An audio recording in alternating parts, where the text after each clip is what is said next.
Joining me right now is Florida Congressman and member of the House Oversight and Financial Services Committees. Byron Donalds is here. Congressman, thanks very much for being here. Your reaction to Pete Buttigieg? Too little, too late. No leadership at all. Basically, he's being shamed into going. And again, I don't want him to do photo ops. I want you to actually take the disaster seriously, actually do the job that you're supposed to do, and frankly, get ahead of these issues. He's supposed to be leading. He does not. He talks a good game, but there's really been no action from the man. So I'm trying to figure out what he actually is doing in his day-to-day role as Secretary of Transportation. Well, we all are. I mean, we had a major supply crisis a year ago, and he was MIA. We had another crisis 6 months after he was MIA, and now he's saying that he's all about action, but he still hasn't told us when he's going to go to Palestine, Ohio. Totally agree. There is no plan. If he was concerned, he would have come out with, well, here's what we're going to do to remedy the situation. Here's the other protocols we're going to put into place. Here's how we're going to check rail lines across that section of the United States and other sections as well. The Transportation Department is about logistical issues through the country. Well, where is his plan? He has none. It's all talking points. We'll see what happens as this thing moves forward. But it's been a tragedy for the country and for the people of East Palestine. Well, should he step down? I mean, what are you going to do about it as an elected official? Oh, I think he should step down long ago because he doesn't do his job.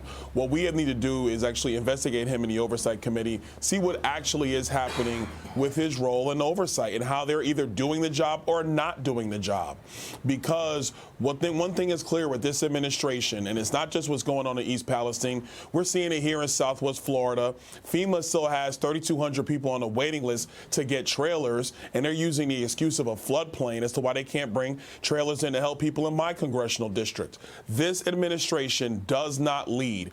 Tragedies happen, crises occur, they throw out talking points, they say they're going to be there forever, but when the cameras are gone, so are they. And it's ludicrous, and we're going to hold them accountable for it. Well, this is very disturbing. Mike Baker, jump in. Yeah, Congressman, I couldn't agree with you more. Look, I don't know that this administration is all about competency. It seems like they're more about performative art.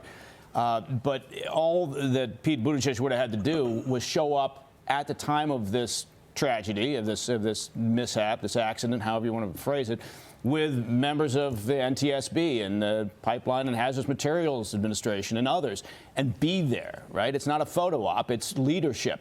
But what can Pete Buttigieg at this point do as the head of the Department of Transportation to rectify the situation? I mean, what logically can he do at this point? Well, look, I'm a call on experiences I had through Hurricane Ian and before Congress, Hurricane Irma. What you can do when you're an elected official is you can still get on the ground and ascertain what's moving too slow.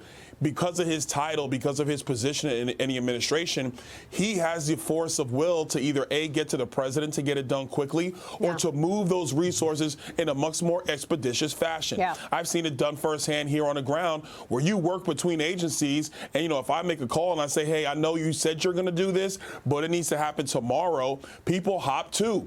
That's what you can do. You don't need cameras following you around to do that. Actually, I would respect him more if they weren't following him around to do that. But that's the work that you do when you're in an elected capacity or a leadership capacity. Well, we're also wondering about all of this money sent to Ukraine. The president is in Poland, as you know, but House Oversight Committee Chairman James Comer wants one of the Biden's former associates to testify about the Biden family influence peddling in China, with China. He's a former foreign minister of Serbia, being described as a key witness who could describe Joe Biden's involvement with CEFC China Energy in 2015. That's that email, 10 held by H for the big guy. This was the beginning of their relationship, and they were putting the terms together for CEFC in partnership with China.